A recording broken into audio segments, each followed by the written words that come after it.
Good evening, everyone watching on YouTube and Facebook. Thank you so much for joining us tonight for WPG Academy. I believe this is episode 10, and we are very, very honored to have Svet with us tonight. Svet, thank you, or in the daytime for you, obviously. Thank you so much for coming on once again to give your advice.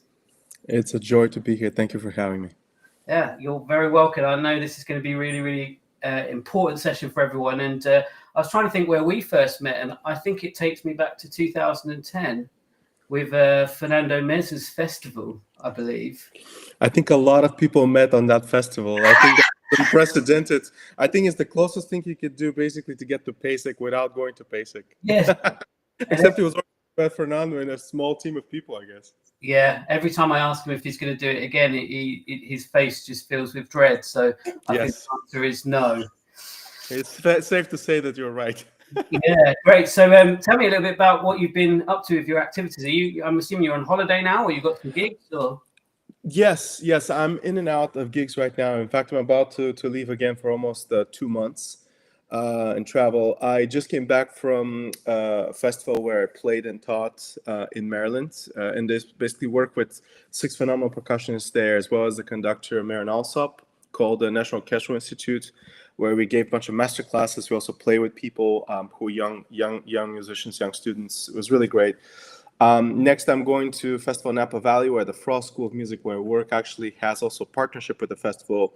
It's a split between 50% chamber music early on, and then about 50% orchestral music. So I'm going there for 25 days. There's 4 percussionists there, which is fantastic. Then I go to the Cabrera Festival of Contemporary Music, where basically I just play. I'm co-principal percussionist there. And afterwards, I have a new concerto which Christofonidis is writing for me, should I say, for violin and percussion. That's going to be premiered this coming season. So there's quite a few concerts that I'm gearing up for that. Yeah, amazing. And then by that time, it'll be back to semester, I guess. So yes. Yes, yeah, it's a really exciting year at the Frost School. There is new faculty. It's beautiful. So I cannot wait to see everybody. Yeah. Yeah. Oh, and also I have to tell you this stat as well. So Frost Music have the biggest cohort of alumni of the whole planet. We've had the most amount of people come through Frost. So there you go. Really? Yes. Well, I think you have something really special that you provide in both experiences and also knowledge. And I think obviously people are having a phenomenal time. So I'm not surprised. And I hope more people are able to experience that for themselves. I think there's very, very few opportunities like this, especially for younger players, to get the chance to really be in the middle of it all. And every time my people come back, they come back with wonderful stories. Great. I think we should move on. Let's go to our first artist. So we're going to go to Sweden first to feature Axel. Good evening. Hi, Axel. Good evening. It's nice to meet you. Nice to meet you as well. The floor is yours. I will love you and leave you, and I'll cue up the first video. Over to you. Sounds good. Let me see. Okay. Go for it. I'm just about to look. Okay. Feel free to. Yes. Okay. So you're playing Samsara. Sorry. Yeah. I'm out of touch with this. Megan's been doing it. Axel, feel free to introduce yourself. Oh, yeah. And what you're going to say. Yeah, certainly. My name is Axel. I'm a first-year bachelor at the University of Music and Drama here in Sweden, Gothenburg. And I'm going to be playing Samsara by Fabian Otten, or an excerpt from it, the first 6 or 7 minutes. Awesome. Let's do it. Nice to meet you. I actually was able to see a little bit, so very much looking forward to hearing the entire video, seeing it right now. Yeah, perfectly. When I look to the side, just so you know, I have my music next to me here.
Very cool. Great job. Thank you so much. So, of course. So, I took down a couple notes here as well. I wanted to share. So, I'll try to, because we don't have a lot of time. I'll try to give you some, maybe of my ideas that can Yeah. help you globally, because there's no time to really dig in specifically. So, how long have you worked on playing marimba? Like, how long have you spent just learning the instrument? I basically played the marimba, a classical marimba for this is in my third year or something like that. Interesting. Okay. Uh, And so how, could you say classical marimba? Does that mean you've played sort of more of a traditional sense of the instrument before? I play more like pop music and like stuff and I that. see. Yes, from music school, and mostly drum set, and then I like started I nestling see. into marimba, and then I went to actually study classical percussion. That's 2 years. awesome. Yeah, 2 years Yeah. ago. Nice. Yeah, I think many of us love drum sets, so I also play drums and I love it very much. And so actually my comments are going to relate quite a bit into what we're talking about. So, a lot of what we do comes from our experiences. For example, if you have been exposed to groove and drums, one of the Mhm. things you're going to want to do generally is you're going to love the groove, right? Mhm.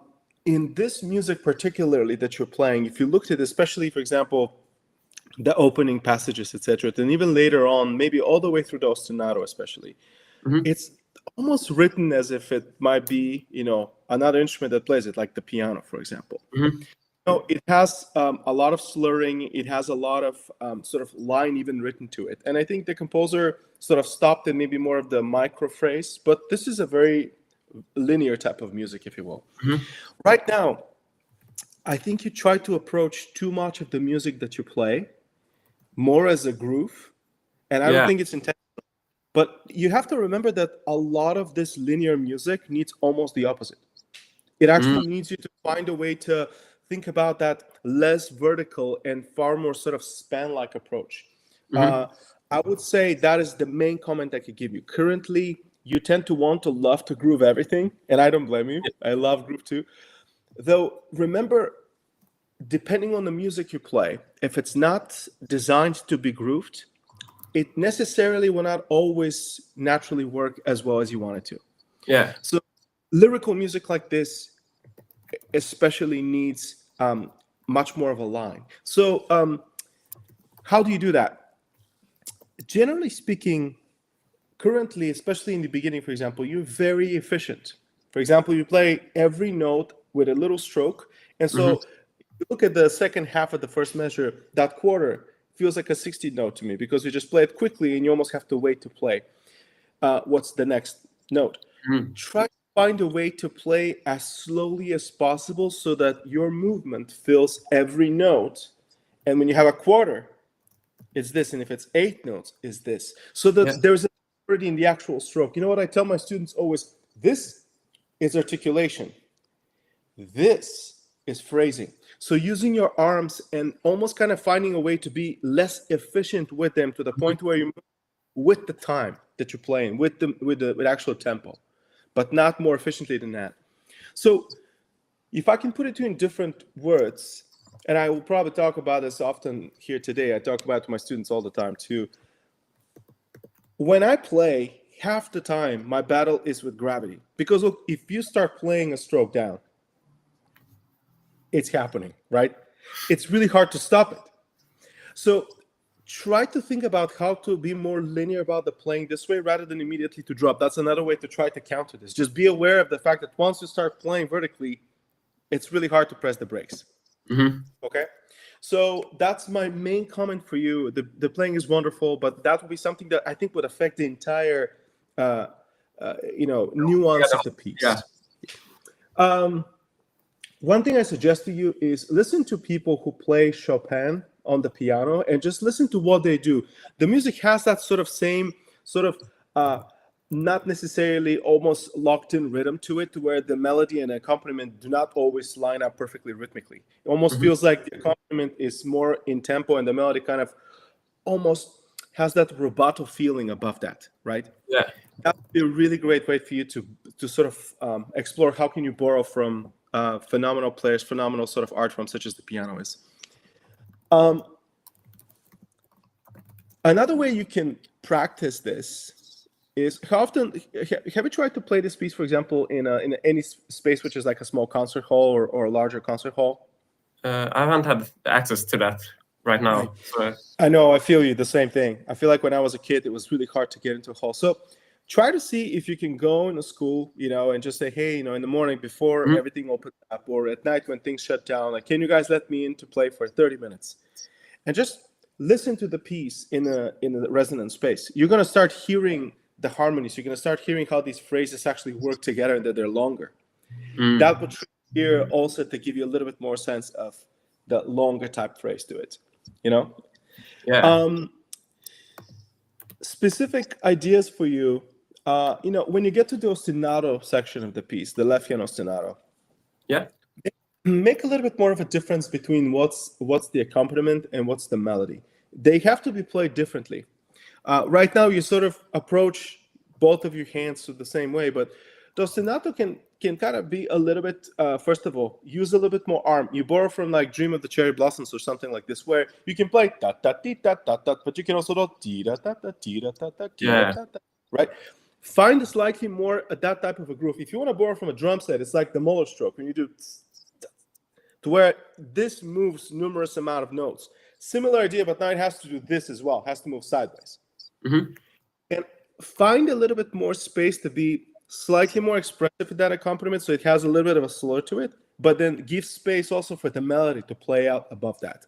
Don't treat both your hands, if I can be technical, with the same sort of approach to playing. They're slightly different. The melody has to be not only louder, but it has to be more expressive, and that's another place we have to find a ways to feel the length of the notes. Okay? Other things to give you as an idea. Do you have any questions from what I'm saying or any thoughts you want to discuss? No, I think it's quite clear. It's mostly like I've been working on like trying to like reach these, but I feel like the one like the motor strokes and the arms like being. I haven't tried that with getting like the arm to make the whole like spacing of the notes. Actually, Absolutely. That way. So one thing you can do, and I recommend this to pretty much everybody, is pick a very simple piece that needs that. So say, for example, if you're playing something like, slow piece of music where there's enough space that you can do this and not worrying about having to play notes all the time so you cannot pay attention to yourself, right? So you have the space to observe yourself and just play through it a couple times. Play in front of a mirror 100%. A lot of the times when people start utilizing arm, they start overdoing it. So it becomes too almost awkward. You want to try to make sure that you can only use that to help you, but not sort of to go against what you're trying to accomplish. So being self-aware is really important. I always, in our studios, there is so many mirrors. It's almost like it looks like it's a fashion show, but it really is not. It's because a lot of times it's so much easier. When you go into a practice room and you see a friend play and you'll be like, hey, what's wrong with this? You'll be like, well, obviously this, right? It's much easier to look from the outside. And the mirror can be literally like a passive teacher to you, because a lot of times you catch yourself and go like, that does not look comfortable. What am I doing? Yeah.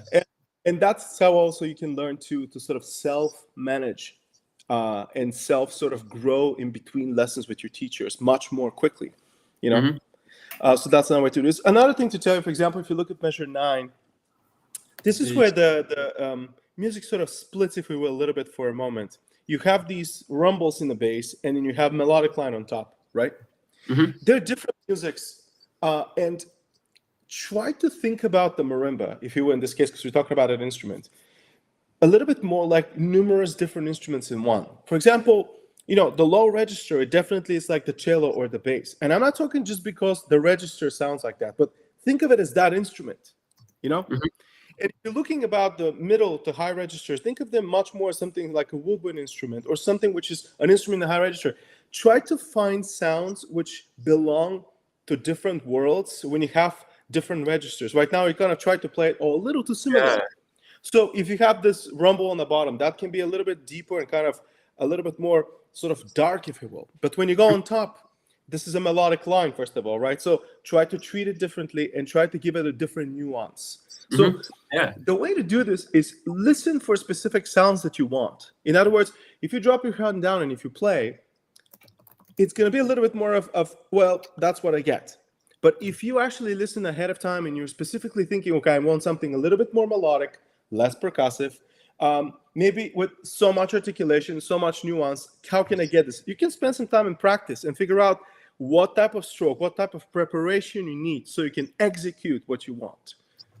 So in other words, dream up sounds and make sure that you are more clear in your messages as to what music is what. If someone is bass, for example, but not the melody, like these rumbles are not melodic really, though maybe they don't have to be necessarily played in such a way, but if there's a melody, open that up. You notice how there's slurs, right?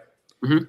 That basically would give you much more clarity when the listener who does not have the music in front of them is hearing you perform. They'll understand you better. That's one of the hardest things about music is you can't just say, hey, guys, let me tell you what this is about, you know? Yeah. You just have to play. And a lot of times when people hear music for the first time, that might be their first time ever.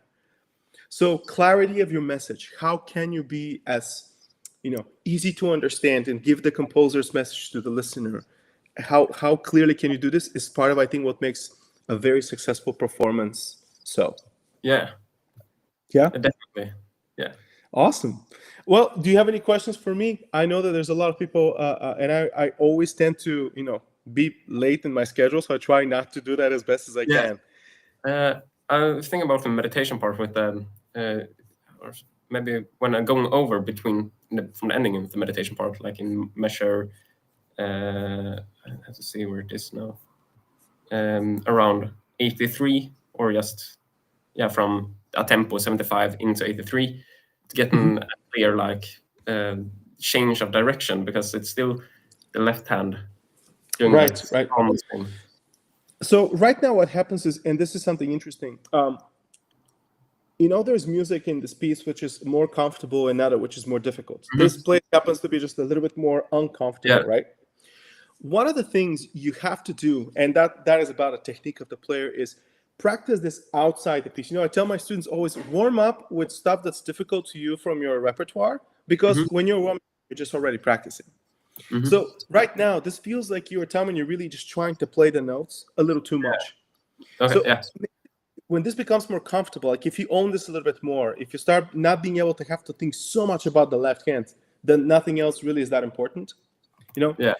That's when you can start really nuancing this more. So spend a little time to where you really own this, and you're no longer worried about playing the right notes, because then you can start really bringing up those next layers, which you talk about. Right now, I am missing some of this. It sounds a little bit too kind of intertwined. It sounds like all of it is one music. Yeah. Which I know it isn't. I totally appreciate your question. That's why I would start, because a lot of times when people practice,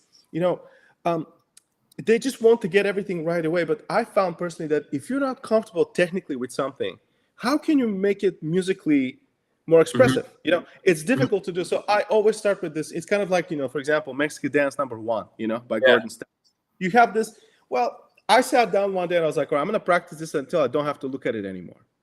And just be able to play it. So then what happens is, of course, you still can see it, but there is a level of comfort that gives you confidence, and that changes what you can do with it.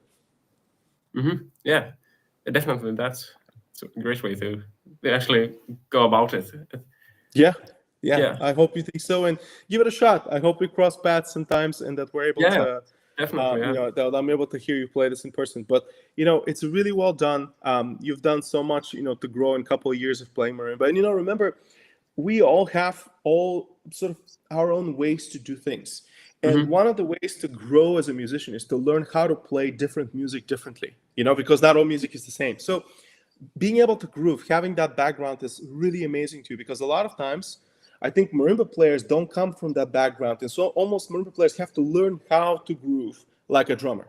You come from the other perspective, so use that. When the music calls for it. It's like if you're playing some Steve Reich, you go. Yeah. But when there's something more linear, just figure out when and where does the groove work, and when and where do you need to learn new ways to play, and what those are, and how to approach them, both physically and musically, because it's basically they're all connected that way. Yeah. Yeah, thank you so much. It's been really nice talking to you. It's been really lovely. I hope we cross paths sometime. Nice one, Same Axel. Here. Well done. It's great. It's interesting when you were talking about the Chopin sort of mentality of the bass and then the melody and the rubato, because it's something that we worked on in the duo quite a lot. Is sort of one person taking the lead at any given time and moving forward or pulling back, and then the other person reacting to that. So it's really Interesting. And it's very difficult. It's very difficult to do right because a lot of the times the rhythms technically really don't line up. And the whole point is that neither of them sounds too vertical, and they don't sound codependent, but they still travel together. Yeah. Yeah. Yeah. And subtle changes as well, quite often. Yeah. Yeah. Excuse me. Subtlety is probably one of the most difficult portions of it all. I mean, once you get to like a 95% of a performance, you go, okay, this is pretty awesome. Now I have the final 5%. That's when it becomes really difficult. The subtleties are the most treacherous work, but it's really worth it. Yeah. All right, we must move on. Sadly, Axel, well done. Congratulations. Congratulations, Axel. Great to hear and great to talk to you. All right, so we're going to bring on Zach now. Hey, Zach. Hey, how we doing? Yeah, good, thank you. Good to see How are you. we doing? Living the dream, man. Hope you are. That's awesome. Well, I'm glad to hear you feeling this way. Where are you coming from? Yeah, I'm coming from North Carolina. I'm 24, studying at University of North Carolina, Greensboro. Just finished my junior year, and this is as Venturas from my junior recital. And I want to take this to competitions and possibly play it for grad school auditions. That's awesome. Okay, let's hear it. And I already checked a little bit about this out, but let's hear it and we'll talk about it. Sounds good. Thank you.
Awesome.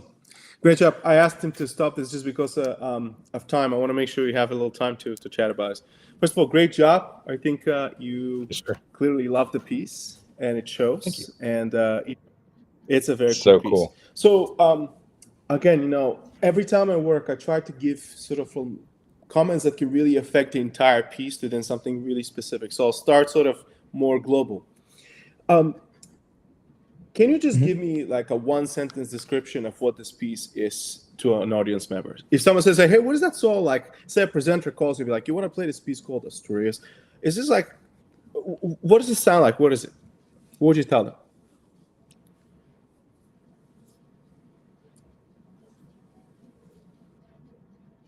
It's a snare drum solo that takes you on an adventure with a lot of notes in a short amount of time. So it sounds like it's basically... Right, yeah, so that's the best I got. It's a piece which is pretty much showcase-like piece. And it's a piece which is basically almost like a written improvisation, which is pretty much exactly what it sounds like, right? Would you agree with that? Mm-hmm. Yeah. So it's not, for example, one of those pieces sir. which are slightly more sort of, classical pieces, if you will, classical snare drum playing. This is a lot more adventurous, as you said. It has tremendous amount of extended techniques. It has a lot of different kind of music in it. And in a way, it almost has also, if you look at the entire first page, for example, there is just literally never-ending, relentless sort of patterns that if you don't know that they're meters, they never really sound like there is a clear tempo to the piece, right? It keeps shifting back and forth, right? So what I'm trying to say here is that when you learn, especially non-pitched repertoire like this, where the listener has nothing to hold on to that they're used to, understanding what the piece is perceived like can really help you into sort of making sure that then you can really give it justice when you play it. Right now, I think that you kind of deviate between, well, this is a piece which is pretty strict, and this is a piece which is, as you said, like rockin' awesome. It takes you on an adventure, and, you guys buckle down, right? Because, and I want to tell you what's the main source that I feel this way, is that you're reading when you're playing, right? So I want to suggest to you, when you have music like this, the way I would approach it would be, okay, look through the piece. Also, you can check out, Alexei playing, which is great. Say, okay, this is clearly a showcase solo snare drum piece. If you want to play music which is showcase music, never play by memory. Never play with music. Always play by memory. The reason why is because what memorizing it would allow you to do is to let go and own it, literally like you wrote it. Think about it this way. This is the equivalent of, say, like Steve Gadd playing a solo. If he is reading, it would never be the same thing. There's something that happens when you play by memory or when you don't read, technically, that just is about the liberation of your mind and your entire system. And it translates into spontaneity and expressivity, which are very different. So I highly recommend to you with these pieces, especially if you're taking this to a competition, trust me on it. You want to make sure that you are not reading and that you spend time sort of learning and how to perform the piece. How can you open this piece up as much as possible? So I'm going to give you a couple examples right now of things that you sort of could consider maybe exploring into kind of liberating a little bit in your playing, and how that might translate differently if you've memorized. For example, if you look at the first page, and you go to the middle of line 3, you have right? Right now you play these, you play them as a decrescendo, but they're truly almost like these bounces, right? Right? All of this will start feeling completely different if you don't have to read. Because what happens is you start noticing exactly what I'm saying to you, right? There's millions of sections like this inside. And so once you are not reading anymore, record yourself watching and go like, all right, how can I open this up so it sounds truly like I'm improvising it and no one knows this is a fully written piece. I promise you this is how music works. Right. So I'm going to go now into the second page of the piece. One of the things that starts to happen here is there's tremendous amount of extended technique that still deals not only with rudimental playing, but also with the different zones of the snare drum, etc. Right? So you have to maneuver tremendously. Sure. Be careful when you start having that level of difficulty that kind of shifts your entire mechanism up and down, because you're losing groove here. What happens here is you start to focus so much on the independent extended techniques that you actually lose. If I'm playing all this rhythm with all these accents and dynamics alone in the middle of the snare drum somewhere, can I just make sure that this feels awesome? I'm missing that right now. And I could totally relate to it. I mean, when you are playing extended techniques, what happens is that your resources are taken largely by those. So the more you are able to provide your attention and resources basically and to kind of distribute them as equally as possible, you can address this issue. And this is, again, if you're not reading, you'll probably catch that, by the way, because you have nothing else to do but play and listen. Okay, so something to think about here for sure, because it's so exposed here. And this is where the tempo starts to lock in a little bit more. You have 5/4, 4/4 basically mostly. And so it is pretty easy for a listener who before was listening to, 4/6, 4/8, and 10/16, and 4/16, all of a sudden goes like, oh, a 4/4, thank you. And that's actually really important. When you begin the second page, let them know, okay, we're home.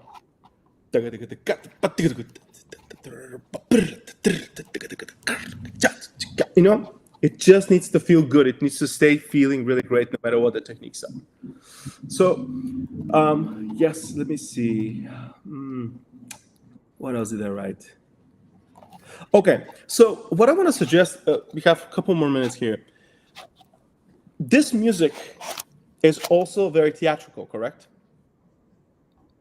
Right. So, yes, sir. Can you tell me, if you could think about it from your learning perspective, how much percentage of time have you spent playing the piece just for what it is versus performing the piece and looking into the actual theatrics?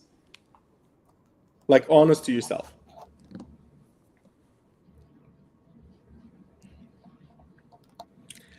Probably not enough theatrics. Right. And I don't blame you for this either. So, if you think about it, we don't really study acting. We don't really sort of focus on that. So if you think about, any musician, if you ask them to do something, if it's theatrical versus playing, they'll be like, can I just please play? Can we please do that? But if you choose to play a piece like this, remember that theatrics can be really supportive to the experience that this piece is aiming to provide. And so I'm not talking about theatrics that sort of take over and become this sort of pointless show where you're literally losing the integrity of the whole process in the performance. I'm talking about subtle details that actually really make this more exciting without ever interfering with the integrity of the music, etc.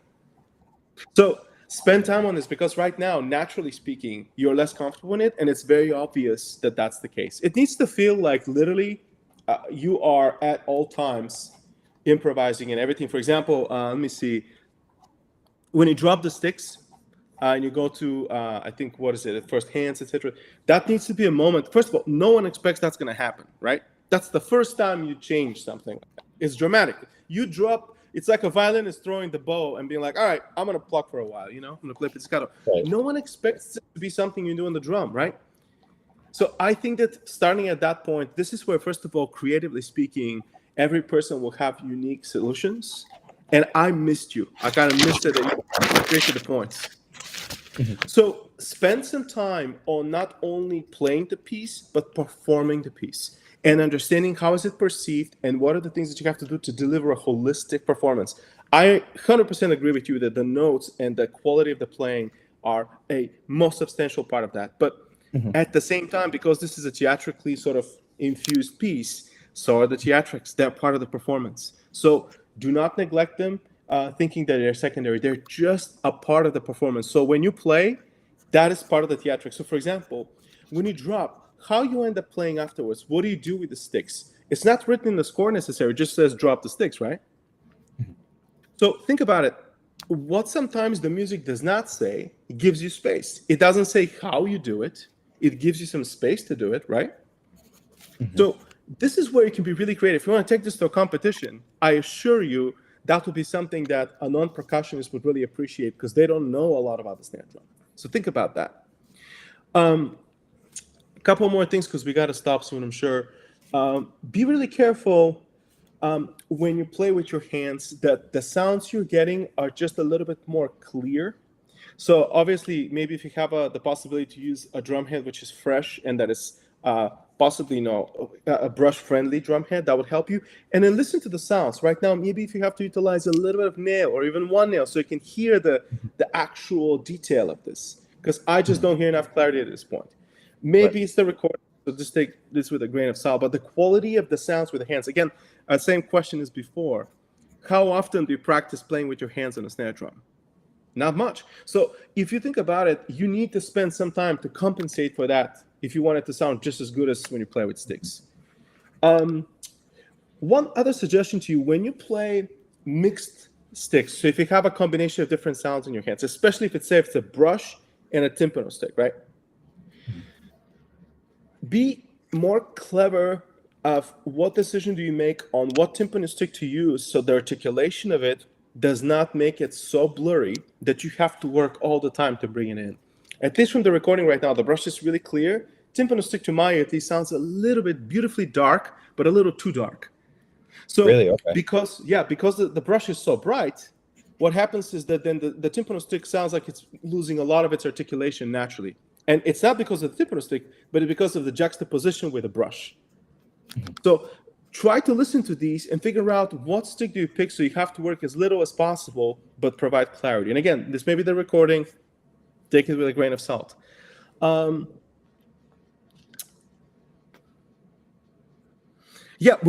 thing to say to you, when you play the rim shot ostinato and you have what happens in the right hand, that is literally like if you put on a metronome and you improvise right on top of it, right? Right.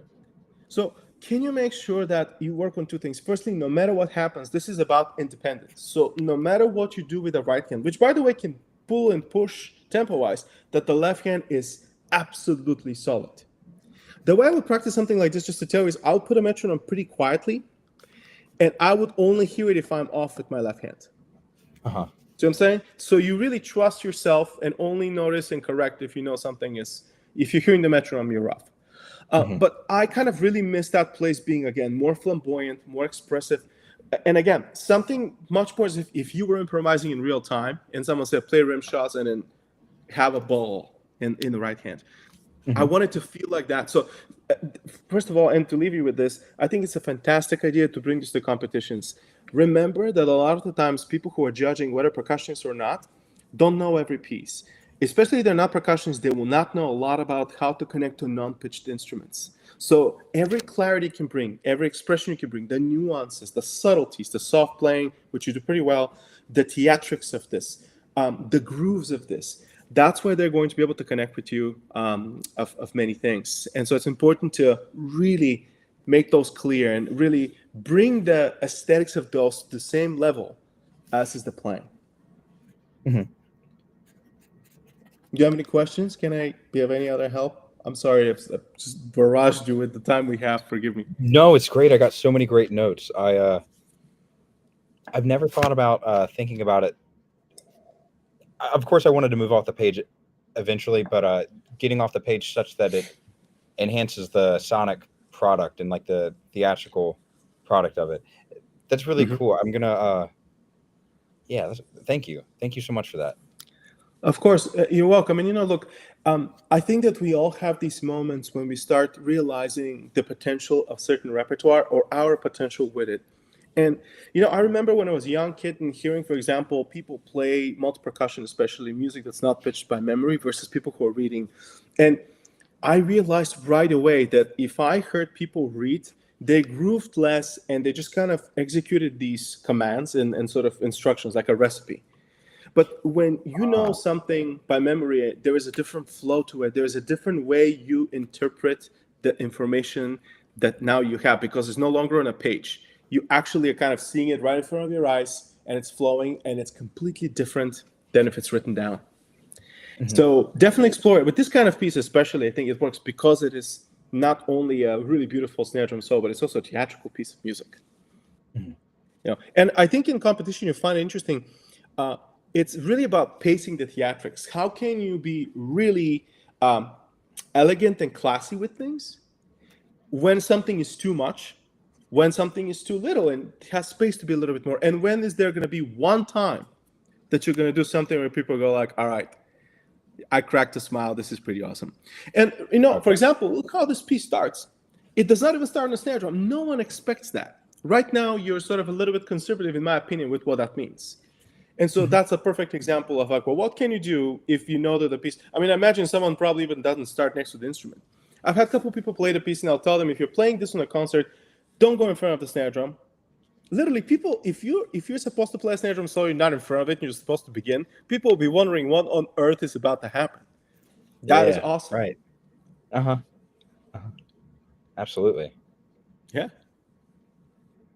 Yeah, I can't wait to go practice after this. It's going to be, yeah. Awesome. Well, I appreciate you very much. What a wonderful performance. You. I hope we can cross paths to hear in person. Absolutely. I'll shoot you an email or something. Thank you. Thank you. Right, Zach, well done. Congratulations. Thank you. Okay, we're going to move. Now, we're going to stay in the US, actually. So we're going to move to Vlad. Okay. Here we go. Vlad, hey up. Hey, how's it going? Yeah, good. Hey, how are you? Hey, it's great. Doing great. All right. So nice to meet you, Vlad. Where are you coming from? Yeah, I'm from. I'm in the Philadelphia area. I'm currently. Okay. I just finished my first year of my master's program in performance at Westchester University. I'm studying with Dr. Ralph Sorrentino. Awesome. Yeah, it's been a lot of fun. I get to teach an ensemble, which is great. I'm currently starting to get my foot into the door for doctoral auditions in the fall and just throughout the academic year next year.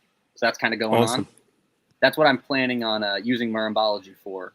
So for today's video, I had the second movement coached by Ivana last week.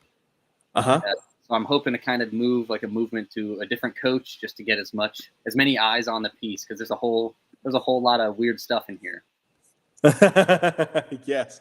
You're also in a situation, and I say this like most humbly, is that, one of the people, I always do this myself when I was a kid, especially when someone has commissioned a piece, and especially if you have the chance to get a hold of them, always do it. No matter who you talk to. Obviously, being able to talk to Nancy Zelsman about this would be phenomenal, because there is something very special about the moment when any one performer works with a composer, and sort of how things are built, what the influences are. There's always stuff that can never be written on a score that they can share with you too. It's beautiful. So I hope you do that too. Yes, she was actually at my university in the fall and played the third movement for us. And I saw her warming up. Awesome. I was like, what weird piece is she about to play? Doing this crazy one-handed roll, and I was like, oh great, that's what I'm going to be playing. I see. Well, let's hear it. Let's do it. Sure.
Very cool. Great job.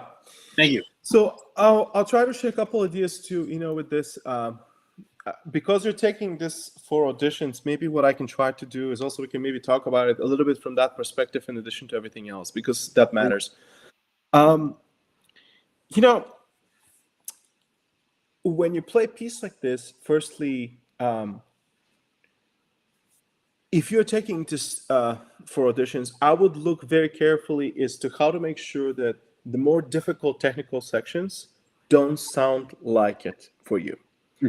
There's something to be said about effortlessness. I remember when I was a young kid, my first ever solo recital in the States. I was, I think, 19 years old, in my first gig ever. And I remember I played like an hour and a half of concert. And one of the things I played was Northern Lights. And I was asked to talk about it, and I said how difficult it was. And later the presenter came to me and said, it was a great recital. Said, just, something from my perspective, you don't have to tell people how hard things really are.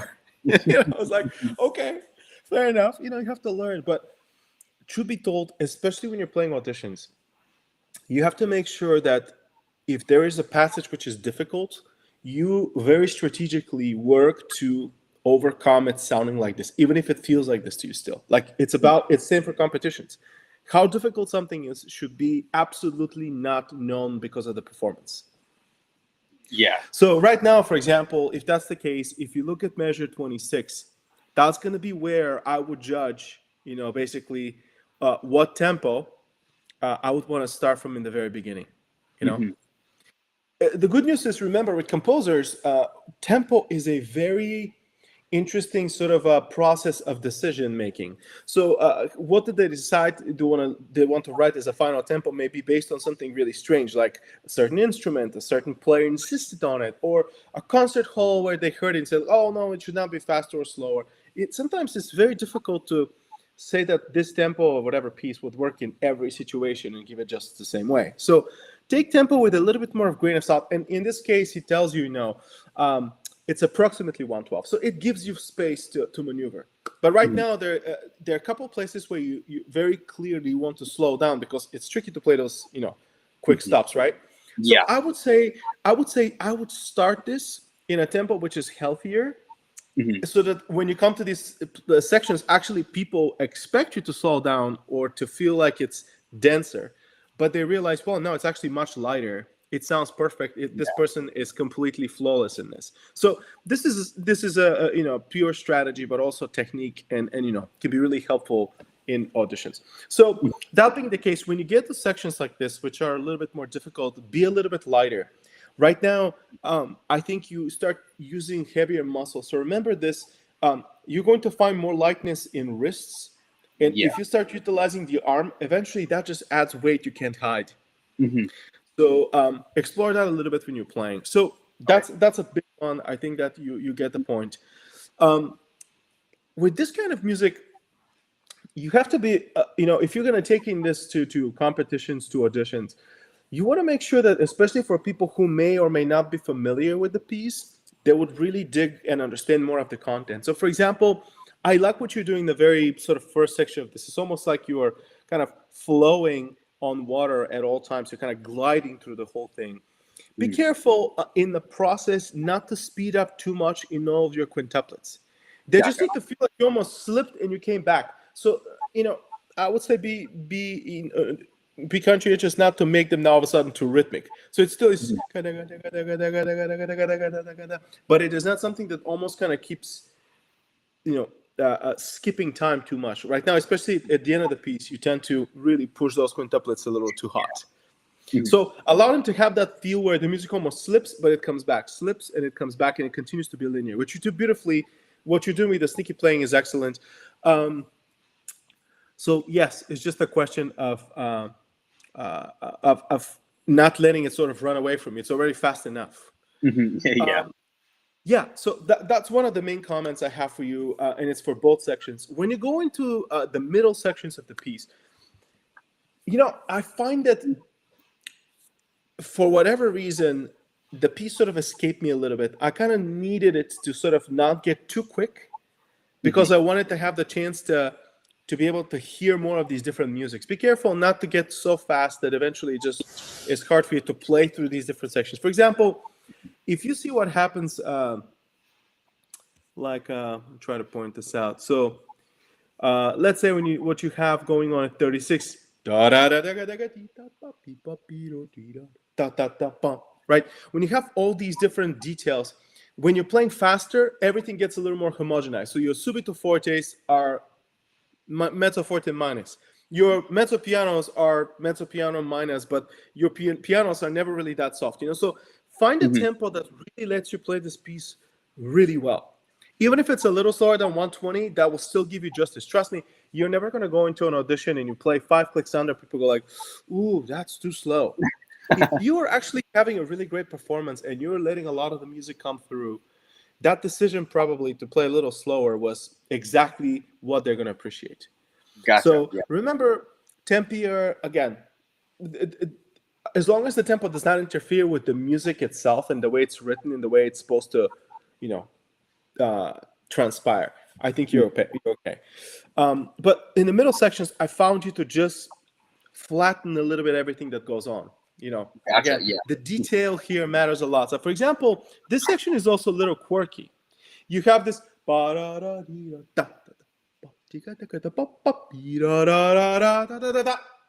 So it's very playful, very almost unexpected, right? There's a lot of color, a lot of personality, a lot of nuance. I'm missing it. Okay. So there's a couple other reasons might that be. So firstly, make sure that your dynamics are just a little bit more sort of distinct.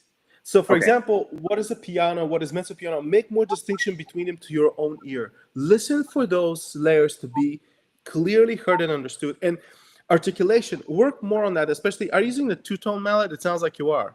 Yes. But I can't tell. Yeah. So especially because of that, you're going to find that you're going to have to work that stick a little bit harder, especially in soft dynamics, to get that, say, staccato, or to get a little bit of an accent to occur in soft playing. So really listen for that. Work on this. The middle section of the piece, what I miss is those sort of flamboyant, sort of exuberant crescendi that are quick and they have sprightliness to them. And then all of a sudden, you're back soft. So make sure that you do work on this. Let me see. What else comes to mind? Yeah, there's particular places also where I feel like there's just a little bit of a groove going on. Like if you look at, for example, let's say, what is this, 92, is it? Right?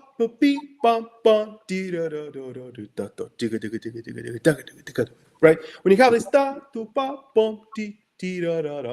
allowing this to have a little bit more feels to them.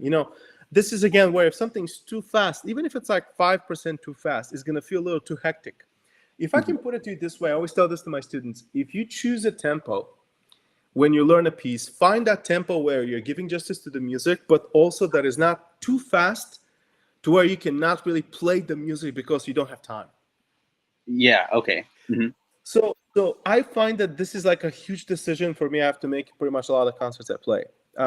What is the tempo that I can give this music justice in, but also that, I can have the time to sort of play and it sounds right to the listener, etc. So this is a big one with this piece. And remember this, maybe I'll leave you with this. That does not mean that you cannot push and pull the tempo. If you listen to an orchestra play a concert, say if you're playing a long symphony, let's just say about an hour, you will know that a lot of times what, say, Allegretto might have been in the beginning of the piece and toward the end of the piece may have changed. Maybe the piece sped up, right? So I think that's partially what's so magical about time. Musical time versus a metronome time is such that you can push and pull it, you can bend it truly. So if you want the beginning of the piece to be a little bit more controlled, and then you want to speed up later eventually just a little bit, that's okay. As long as you do it in a nuanced way, no one knows. A lot of times I think percussionists, we like to use our metronome in such a way, but to me personally at least, my humble opinion is that there's a huge difference between a metronomic time and a musical time. For example, if you put a metronomic time, a lot of Brahms and Chopin, it just can't work the same way. The music needs to move, and where you technically line to a beat per se is much sort of less rigid than what the metronome might tell us, right? So this is a similar idea here. So maybe explore so that as a nuance. How can you start this piece to where it's cleverly paced in the beginning, and if you want to open it up later, where and how much? Find more nuance and character and articulation and color in the middle sections, and also find more groove there. That's how you can make this piece sound as if they're different types of music inside the same work. Because that's also very helpful, not only for the piece, of course, but also in auditions. People are listening for this. That's what's so hard about pieces like this. Yeah. Yeah. I hope that helps a little. Do you have any questions? Absolutely.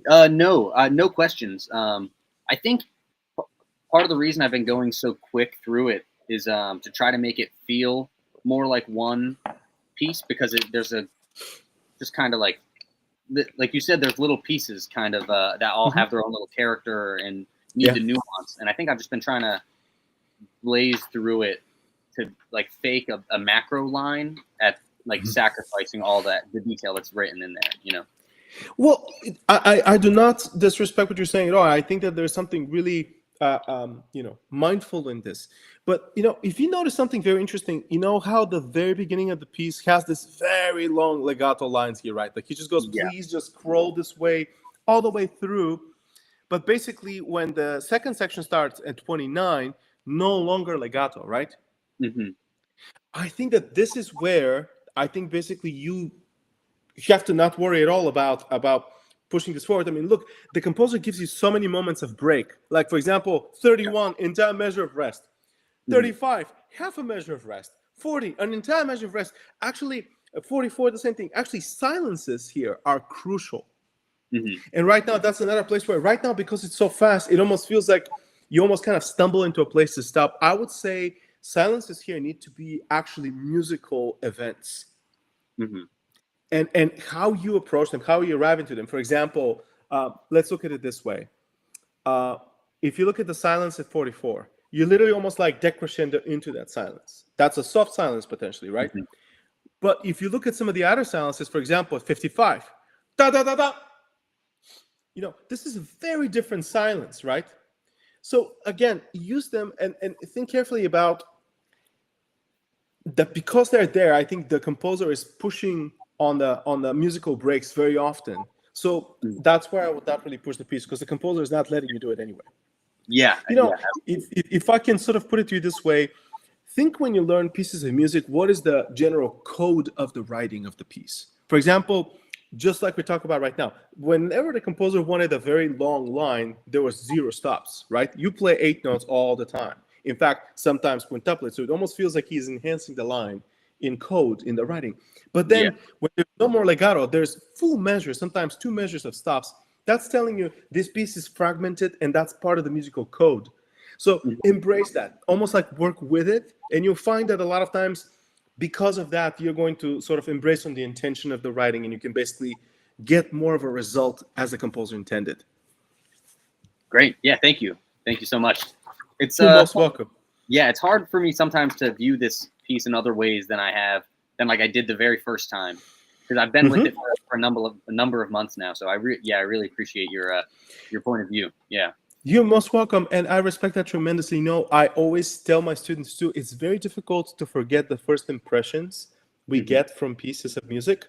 So a good way to do it is to leave a piece alone, and then to just kind of read it like a book without playing, and to just see if you can get more new ideas. How can I interpret this, without playing? And that's a really helpful way to start getting ideas, because eventually, as musicians, we should be good enough to where we can read music and get ideas without actually playing it on the instrument yet. Yeah. I would do it this way because you're right. Like if you're practicing something, your muscle memory and all kinds of memories kick in, and you kind of just can't escape your first impressions. Mm-hmm. But if there's no muscle memory, if you're just sitting there listening and watching to this like in your head, that's different. Yeah. So one of the things I can tell you right now that I also noticed, like if you go into the middle section, I am missing the melodic mallet that's on the very top of your 4 mallet, so mallet 4. Yeah. I miss that line being just a little bit more pronounced. It blends too much with the chords. So I noticed all kinds of things like this, and sometimes it's hard to tell if it's the recording, because obviously you've done a great job recording it, but it's hard to tell fully. But trust me, if you stay away from the instrument, a lot of times that will force you into being creative and sort of understanding and being more perceptive with the music, because you have no other choice. Yeah. And eventually that becomes a really clever way to kind of read music and to get ideas without yet playing. And when you play, I think now we're going to try to have very different goals than what your traditional habitual goals have been. Mm-hmm. That's where it becomes fun. Yeah, absolutely. Yeah, I can't wait to hop on a board. Yeah, for sure. Okay. Well, I'm happy and excited. Hope we can cross paths. Yeah, thank you. You're welcome. Thank you as well. You're muted, I think. That's my Been second. there. I had the same, but the inverse the other day. Funny enough, because one of my students bought a new piece a few weeks back, and we started working on it. And we worked on a few things like concepts of the musical message. We worked on some technique stuff. And she came back like literally on Wednesday this week and played it again. The first time I wasn't quite sure what the actual compositional structure was or even what the idea was. This time when she played it, I was like, this makes complete sense. Mm-hmm. Then I was thinking, is this because I already have a preconceived idea of what's happening? Because I would love to take myself back before and then have that performance. But so yeah. It's so funny because sometimes when people listen to a piece of music that they know, they almost want to hear it like they know it. Yeah. It's a very subconscious thing, like we all do. I mean, for example, my students would like want to play pieces that they really want to play for me. Say, pretty much almost everyone who studies with me at one point wants to play count variations for me. And I would tell them, I don't want to hear me in this piece. Like, I want to hear you. Like, don't copy me. But it's so funny because you're still listening, going like, oh, but wait, I'm trying to hear this thing that, it's so funny. It's true. It's hard to listen to it as like you've never heard it before. Yeah. Yep. All right, we must move on. Well done, Vlad. Good job. Thank you, Tim. Thank you so much. Congratulations, Vlad. Thank you. All right, so we're going to stick in the US still tonight, and we're going to go to Carlos. Hey, Carlos. Hey, Svet. How are you? Good. How you doing? I'm great. Awesome. What are you playing today? We'll be playing some Side by Side by Michio Kaku. Okay. I'm excited to hear it. Where are you coming from right now? Well, I'm from Houston, Texas, but right now I'm in Fayetteville, Arkansas with the Ozark Music Festival. I'm with Garrett Arney. Awesome. Please say hi to Garrett. Yep. I think I'm gonna see him in couple of days. He's doing a recording session where I'm gonna be, so I'll get to hang out with you too. That's cool. Very awesome. Awesome. Well, let's do this. I'm looking at the music here, and I'm gonna put it just next to me, sir. If you looking at the side, I'm just writing notes. Got it. Sounds good. This one's 8 minutes, so if you want to give me a holler when we've had enough, that's good. Will do.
Awesome.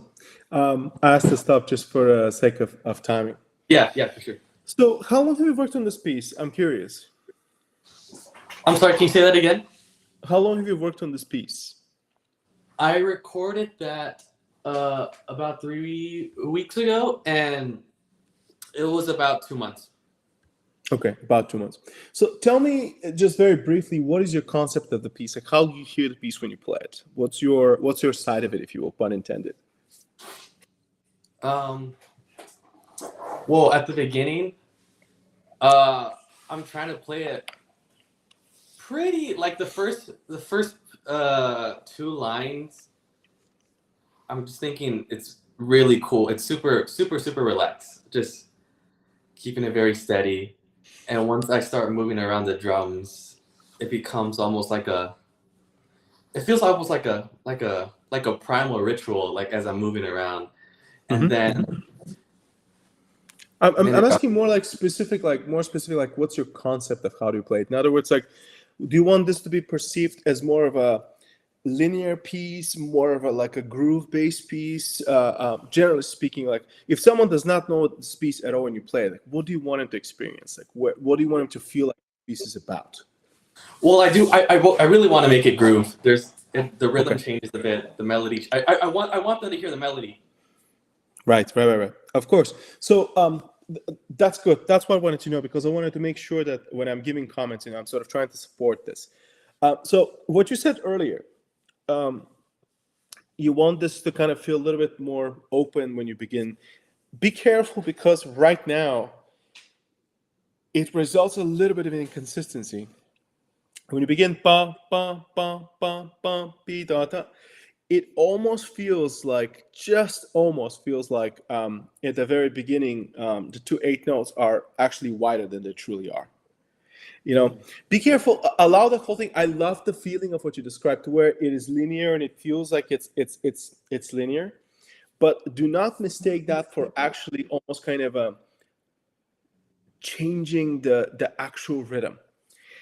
You have to find a slightly more, I think, more accurate threshold when it comes to this, because I think that's where you're going to find yourself more consistent.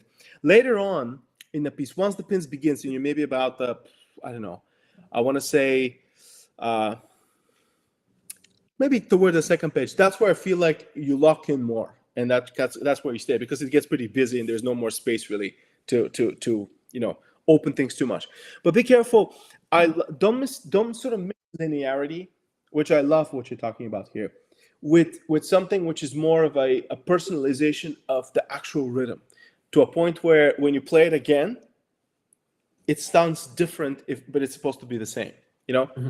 That's so what I'm asking for is, when you have similar motifs, they need to be played rhythmically the same, so that when they reoccur, they're really easy to recognize for someone who does not know the piece as a listener, and who probably does not understand enough about multi-percussion. And so those type of things, they can really latch on to be like, oh, I remember that rhythm, I remember that groove. So it's very subtle, but it moves a little bit too much, in my opinion.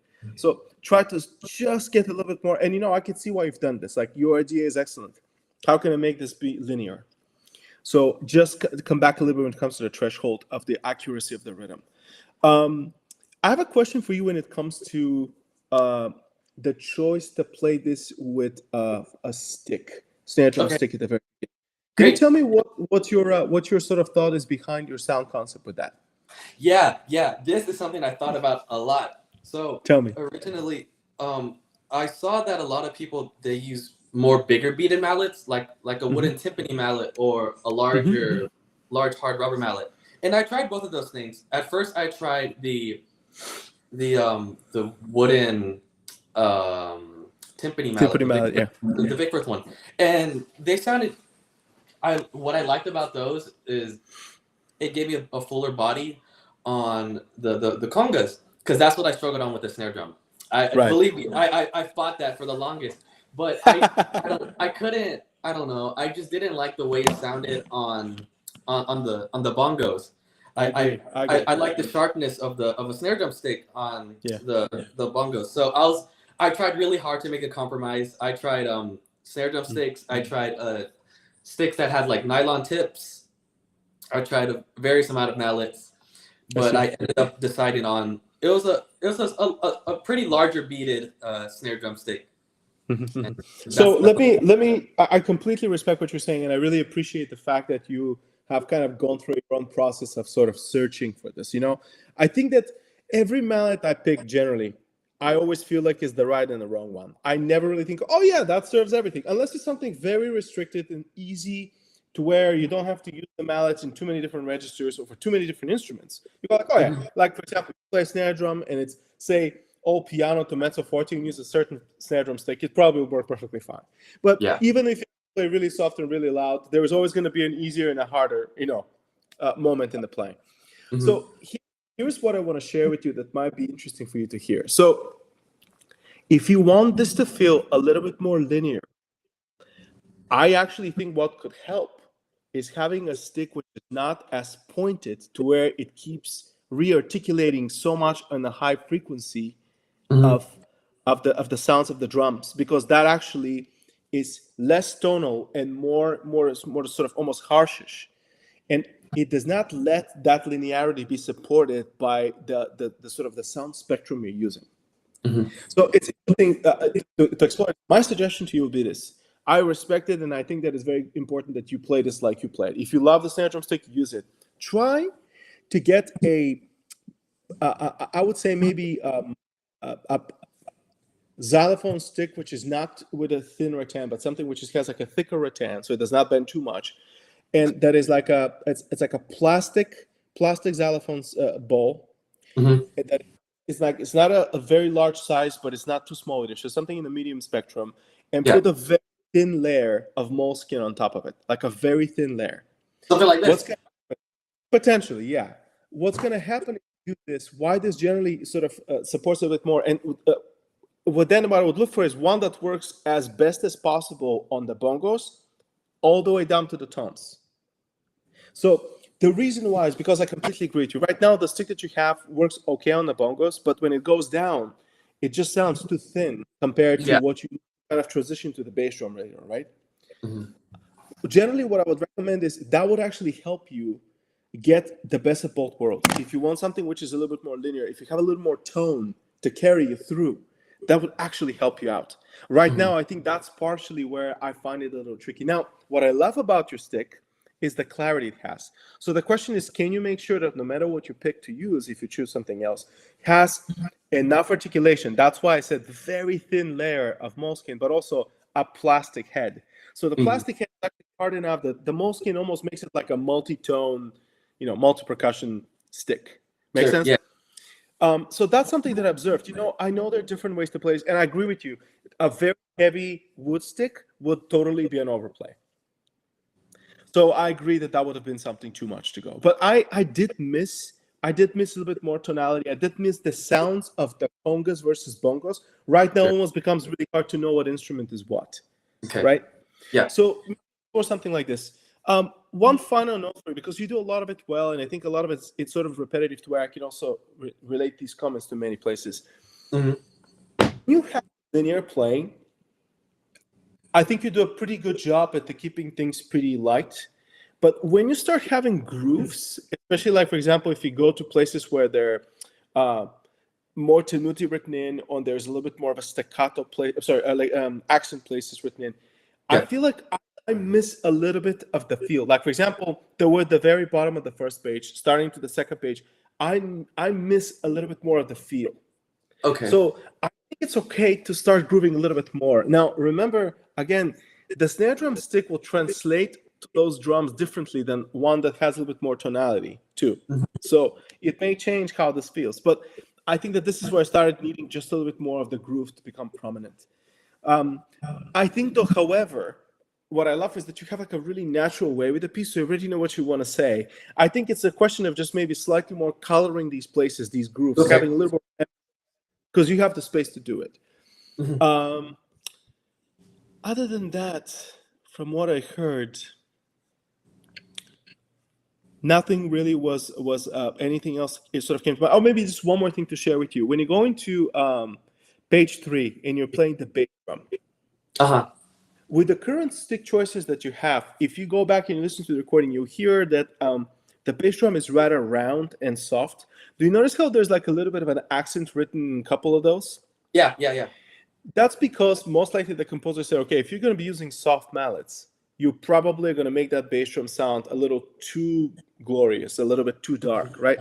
Yeah. So make sure that we talked just about it with somebody else earlier. When you're using two different sticks, like you're using right now, which I think is a really smart idea, that you have you operate them to where at the end of the day you're looking for the correct balances of sound rather than almost unconsciously treating them a little bit more of the same way. So I miss the agitato and the accent in the bass drum a little bit. I kind of miss that sort of clarity of articulation a little bit. So maybe try to explore that when you're playing to where there's more of a, not only of an oomph, which is the bass, but also there's a drop to it. So there's just enough of an actual speed in a stroke. So a lot of times, if you're looking for more articulation, it's probably going to come in from a place which is in the wrist. It's going to come as to how you lift, how quickly do you play at the same time. So maybe explore that a little bit and find a little more color in these places, in these accents, a little bit more clarity in them, if you will. Those are small things, but that's basically all I could hear that I could tell you to look into. When you play also a piece a long enough time, I can tell you from my experience, I start to subconsciously personalize things a little bit. It just becomes kind of, well, I like this, I like that. Be careful when those things relate to time specifically and to rhythm, and make sure that you're always aware if you're doing something intentionally or it kind of slips a little bit unintentionally. We all do it. So this is something that, probably is the most important one here, because this piece is so exposed that way. You have a lot of dotted eights, you have a lot of 8 notes, a lot of 16s, that there's something of a flow in that should always remain, relatively uniform, if you will. And that's basically my sort of probably most important comment to you. But a lot of the playing is wonderful. Try and explore maybe my suggestion on a stick. See if that sort of allows you to add some more tone to every sound you make. That linearity becomes a little bit more tonal. Because right now, I think that would also can help enrich the palette of the drum. So it's not just we're hearing drum, but also the listener can tell what drum they are. That's what I have to say. I completely agree on that. Like I said, it was a thing. I was never really like, yes, this is it. It was like, okay, this is the compromise that I have to make. So, and I respect that tremendously. I think you spoke it beautifully. It's always a compromise.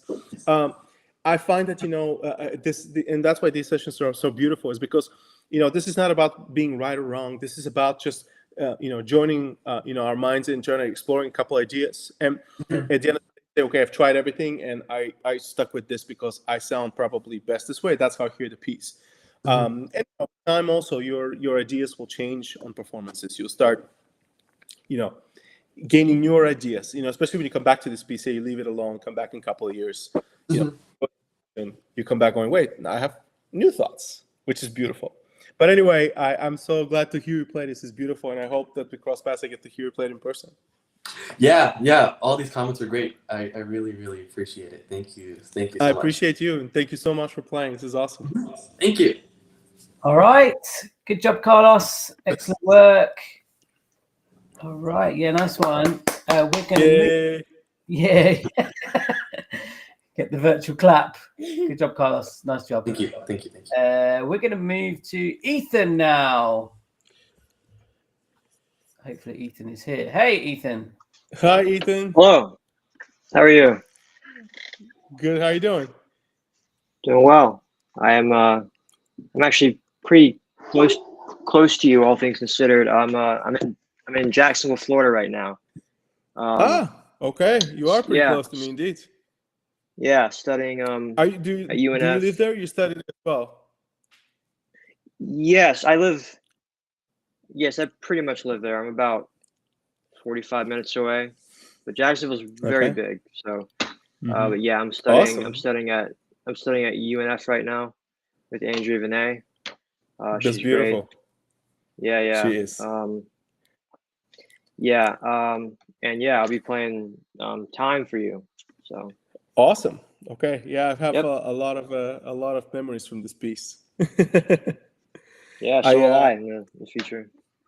Yes. How long time have you spent with this piece? I started learning it in like late January. I see. Okay, good. Yeah, I was playing it for my spring semester, played it for my jury. This recording you're about to hear was taken, I believe, in late May or so. Oh, good. Okay. So, Okay. so yeah. Okay. So because the piece is pretty long, what I'll probably Yeah. request is eventually maybe we can maybe I'll listen for the first couple pages, seeing how things go, and decide whether we stop there, work, and talk about the opening, or maybe we'll do a little bit of that and then go to the second section or something like this. Let's see how it goes. But either way, I'll try to stop just for the sake of Yeah. time. Okay. I get Okay. it. Thank you, man. Yeah. Let's do it.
So I asked the pause. Thank you, Tim, for doing this. So we can work a little bit on this one. So, this piece is very unusual. I remember. I'll tell you the truth story of this is from my experiences. I remember when I was a young kid and I got assigned to play this piece, and I actually literally told Buffet and Size, I don't like this piece. I don't want to do it. And he was very, patient to tell me, look, you don't like it because you don't know anything about it yet. How can you like or dislike something if you don't know anything about it?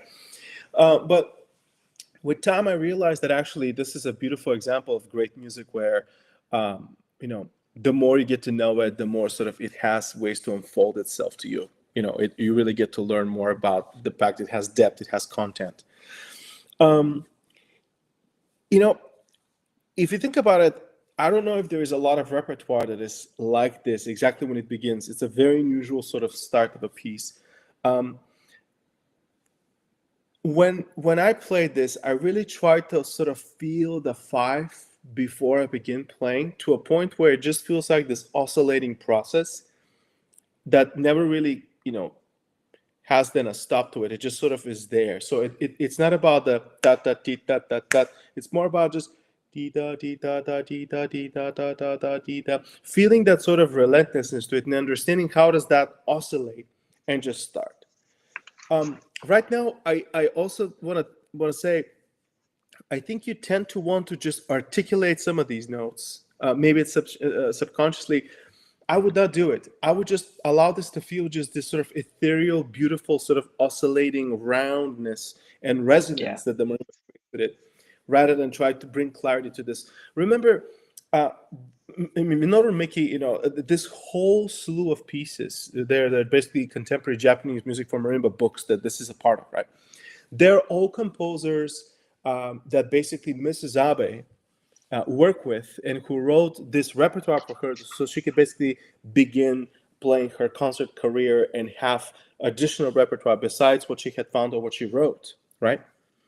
And so all of these people work with like a first-class marimba player, and they understand how the instrument works. So if they wrote Pianissimo and it's that soft and it's that slow, they understand that the marimba will murmur, that it would not be a clear sound, and I think because of some of these repertoire, actually the necessity of a multitone stick came out. So especially with this piece, obviously multitone stick works really well, and so clearly multitone stick would also emphasize that whole dark sort of beautiful murmur rather than articulate. Don't worry about hiding that. Don't worry about sort of that being the case. Don't try to hide it. Don't try to articulate. Let it be quiet. Let it be sort of almost ambiguous, to where just you're creating this not only soft, nuanced music, but also something which is spiritual. When this starts, the listener should almost be kind of taken aback by the fact that they hear this beautiful resonance oscillating, but nothing is super clear. When you go into the sextuplets, that's where I feel like you almost want to double down. I would allow this to be like a, obviously mezzo piano, subtle change, but not beyond that. So don't all of a sudden take us really far away from that zen that you begin with. Allow this to be still part of the same music, if it will. Right now, I think you really want to jump out too quickly.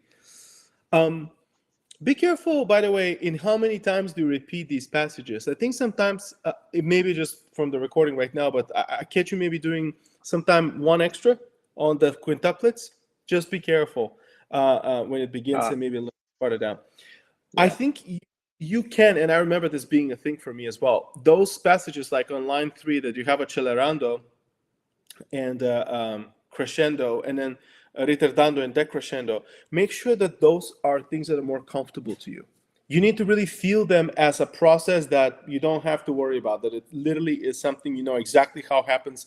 And so you're hearing it ahead of time, and your hands are just following you. And that especially is true the second time around. When it's actually but it's the opposite, right? I think the accelerando and the crescendo it's like ritardando and crescendo and accelerando and decrescendo, right? Those are very unnatural sort of elements to coexist. So practice them to where you really anticipate them and you know exactly how to control them. Right now, you can speed up more, so you can slow down more. Tikata, tikata, pakata, pakata, pakata, taka, taka, taka, taka, taka, taka, taka, taka, taka, taka, taka, taka, taka, pa, ti, pa, pa, pa, pa, ti, pa. And the whole thing is to feel like almost like you're on a bike. You push this forward. Obviously, there's accents on the sextuplets. But then once you peak at the mezzo forte, you notice how there's no accents. At that point, it's sort of like all inertia. The whole thing is to feel like it just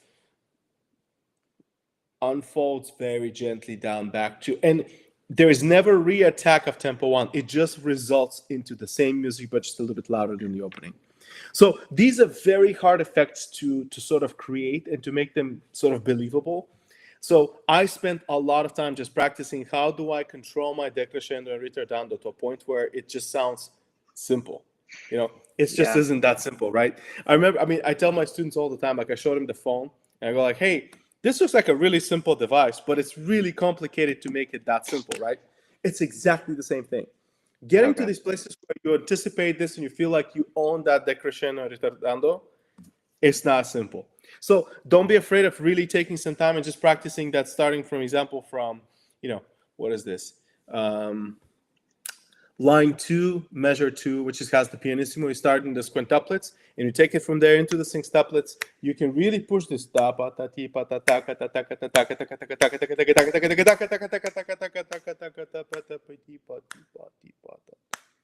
And one of the hardest things is also how can you find that tempo again, right?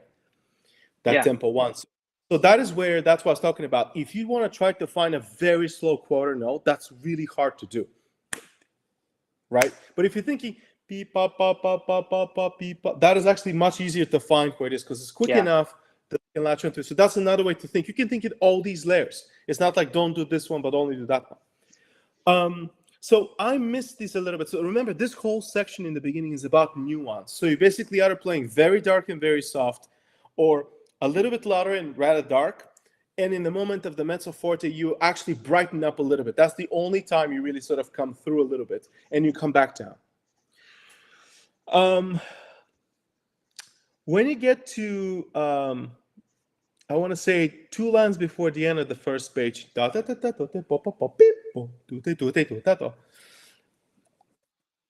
That's maybe the first time where I think the music can become obviously more sort of playful and it starts to really open up. In this entire section, one of the things that I'm missing is the solidity of time overall.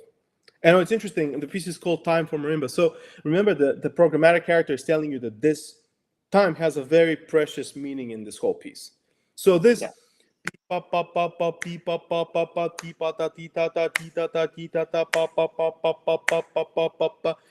actually spent a bunch of time and just sort of alternated these musics and almost improvised in 5s and 6s and just had a really quiet metronome so I could just internalize this to a point where I lock into these things every time. Because right now, that whole section, when you play it, moves a little bit too much. And what I want to make sure is, for example, if I'm playing this, that anytime I come back to a quintuplet in this opening section, that I almost come back home and that the feel is pretty much identical. So the listener understands we're back to that square one. When you have those sextuplets, that this only energizes the music and activates it a little bit, but the timing still has that same code behind it, that there's still something that feels that sort of subconscious one, even though we're not counting too much like it, it's also there. That's what kind of helps the listener understand how this whole thing occurs and is able to follow up with you. So be more consistent, even though the 5s and the 6s kind of shift back and forth and they're very linear. Make sure that underneath that there's more solidity without you having to articulate to do that, but just really feel that deep, beautiful sort of grid to where you can come to it and you can sort of lock into that more conscientiously. It's a difficult thing to do. I remember having to really build that skill where I was like, wow, this is a very slow piece of music. I have to really learn how to feel time in such a slow tempo. So just know I'm with you on this. Yeah. Takes a moment. Yeah. You're very close already. So if you go into the page 2, be more fearless when you're basically crescendoing into the second line, which is the fortissimo. This music is sort of what's suggestive to what's happening later in the piece, in the second half of the piece. So right now, I think that this is where you have to feel fearless. And I'll talk about this for a little bit. Yeah. When you play something like this in fortissimo, when you play something so percussive and so extremely vastly opposite, polar opposite from the beginning of the piece, so close to the very opening of the piece, I'm sure it feels like it overwhelms your sensors, because Yeah. you've been playing, and all of a sudden you have to be very aggressive. This is an aggressive playing, right?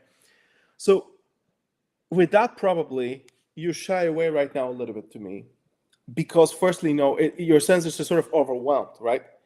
But remember this, in moments like this, it's where the beauty of music comes through. Music is asking for this exactly because the senses are overwhelmed. That's what's powerful about this music partially. So if you're feeling vulnerable, don't try to squash that and to be safer, but almost the opposite. Embrace the fact that you are vulnerable in this and practice being vulnerable, and then try to gain control of that. There's a huge difference. So how to explain this? Practice in context. So if you're feeling vulnerable with something, don't let that scare you off and to sort of make you play less, or to make you play sort of, smaller than you should, if you know you can do it. Instead, try to acknowledge, okay, I am vulnerable in this. How do I anticipate this to where I'm not giving away what's coming up, but when I'm there, I am safe and I can play this as it is, right? So the way to do it is to actually really play into it, to figure out what are the problems. Okay, if I'm feeling like it's asking me to play too much, I need to maybe practice this to where I feel like I own this bigger stroke. If it's too much of a, my sensors are overwhelmed because I've been playing softly, I need to play, say, half a minute beforehand and get into that and just learn how to ignite my sensors so quickly to play this, right? But the reason I'm spending time talking about it so much is because practicing in context is where you're going to find out some of the things that you actually are needing to truly address. So if you're playing a little safer, if you're playing a little bit more sort of smaller than you normally would, you're kind of almost not letting yourself first play to your full potential, but also to make some of the mistakes that then you can correct. See what I'm saying? Yeah, So spend a little time on this because you have it in you, and I think the whole idea is to learn how to play this piece in its full potential. That's about all music, in fact. A suggestion to you is like purely technical. If you look at that second line again, you have the quintuplets, da-dum, dee, da-dum, bum. The way I would suggest you sticking these, because of what you can do with the accent, is play the D flat and the C natural with one hand. Da-da, dee, dee-da, ba. It's going to be a little bit easier not to flam them, and also you can really embrace that accent. Naturally, it already is going to work because you have one hand with two notes versus one hand with one note. Da-da, dee, da-da, da.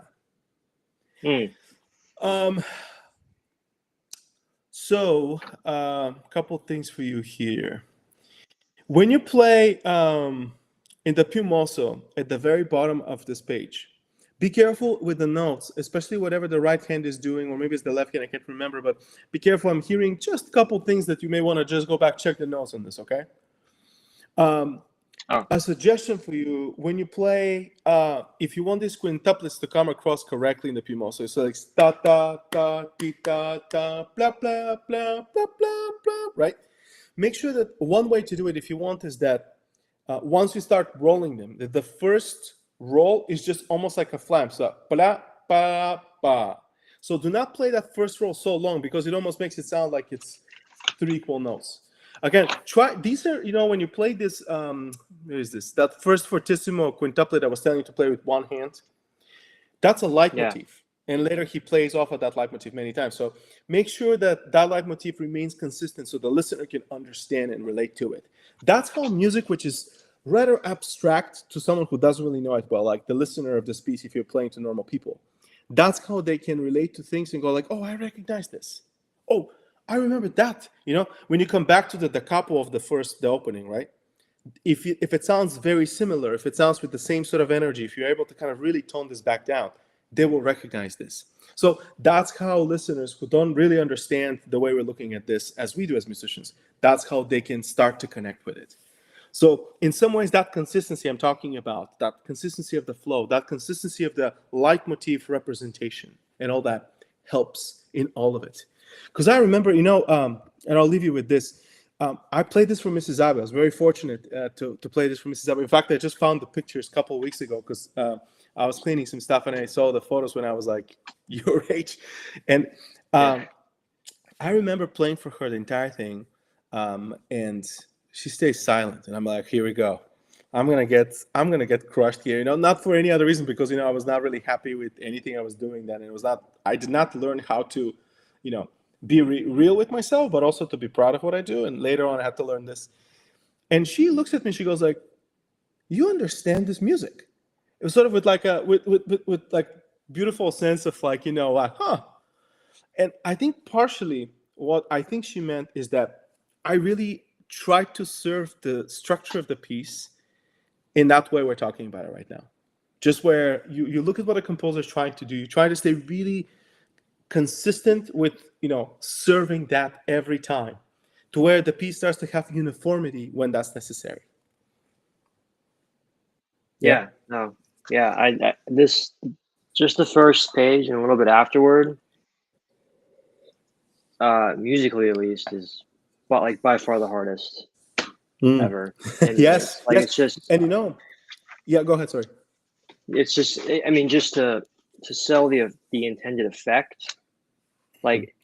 It got, like I understood later down on the line of learning it, like what this is supposed to be. Like it says at the top of the page, it should be unaccented groupings of 5, but it's over 6. So I'm like, okay, this is just kind of a hazy thing here, and then it gets more grounded in the 6 couplets. But no, it's it's very difficult to pull off. So I'm think about it though. Think about it. I mean, that's what I said when we began, right? There's like, you've not played another piece like this, right? No, this is my first Japanese piece. But not only that, like if you think about Japanese music, there's different types of music. This is very unique, I assure you. All of it is, but this particular kind of playing, I always tell my students, learn how to play soft, delicate music which does not groove. Right. It will be a huge skill for you, because first of all, then if you're playing with woodwind players or string players, you probably can much more easily sort of understand horizontality, And second of all, I mean, there is a lot of music out there which is sensual and sort of elegant and delicate, and it doesn't really groove the same way as we normally like to. And I think that skill is crucial. And I hear you. That first experience is more difficult than the rest, but it's worthwhile every bit of blood, sweat, and tears you're going to go through when you're learning it, because it really paves your way for music of this caliber in the future. So spend the time, and again, don't let it scare you off. And when you get to a passage which just feels a little bit funny, again, learn how to arrive to it and to prep for it and to own it, and eventually it will pay off. It comes this moment and you have these breakthroughs with this type of music. But again, I agree, it's not like anything else I had played beforehand. That's why I shared the story too. I was like, I don't like this piece, but eventually, actually, it became one of my favorite pieces to play for a very long time. Yeah, no. So I think you actually put it best. It just does not groove like at all. Not here. It goes, and then it grooves. Yeah. That's where it grooves. But until then, yes, 100%. And we talked about it with somebody else earlier. If you have background in anything that's like drum set or drumming overall, you're gonna want to groove everything you play, and that's because you have that background. Like it's like your second nature. Just remember, use your skills of any kind very targeted. Like if something needs it, do it, and if not, make sure you don't do it, because naturally, if you like groove, you're gonna want to groove. I'm one of those people, and I had to learn literally what music needs from me is what I give it, and whatever it doesn't need, I do not, because you can infuse it sometimes with things that are just sort of unintentional but not helpful. And obviously we want to be most helpful and just serve whatever the music needs. So but good luck, have a great time. It's a great piece, and I'm so glad we can cross paths here. I can't believe I actually am currently in Miami, so for just a couple of days, so it's great that we can be talking from so closely. Yes, thank you, I appreciate it. I'll make sure to put this to use. Thank you as well. All right. Good job, Ethan. Well done. All right. We're going to I go think we have Carter March. We're going to go to South America now. Awesome. Hey, Miguel. Hello. Hello. How are Yeah, you? How you thank doing? you. I think Miguel's just finished a concert, so he's literally just like left the stage door. So Yeah, yeah, that was hard. I was so afraid I'm gonna miss this class, but hope everything worked No well. worries. We will wait for you. This is a very good reason to not be able to make something. It's all good. Do you need another minute, or you okay where Thanks. you are? I'm okay right now. Sounds Thanks. good. Let's watch this. I have the music right next to me. That's why I'm looking next to me here, just so you know. Okay, yeah. Let's do it.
Here you go. sorry, Svet. Sorry, Svet. All good. No worries. Of course. So, Miguel, do you have music by chance next to you? Oh, Yeah, sweet. I had Okay. it here. So, great job. I think a lot of really cool things with this piece. So I'll give you a couple of suggestions based on what I'm hearing, on the recording, and hope that could be helpful. When you play this piece, one of the most important things I want to remind you, because I have to remind myself constantly this, is that this march is not in quarter note equals 120. The reason I say that is because it's an actual slower march, and the only way to really have enough clarity for everything to speak is if you don't play it too fast. Also, the piece has so much detail and so much work. You have to obviously stick flips, all kinds of intricate work, that if it's too quick, it always ends up being really hard to make clear. So definitely, almost like instantly, be careful. You tend to play it too quickly, and I think that adds a layer. For example, when you play so fast, when you're playing with a timpano felt stick and the back stick, it's really hard to hear the felt stick really well. But it's the choice of the stick, I think, is really good. It's just that the tempo is too quick sometimes and so that does not speak clearly. So think about tempo as sometimes what I said to somebody earlier.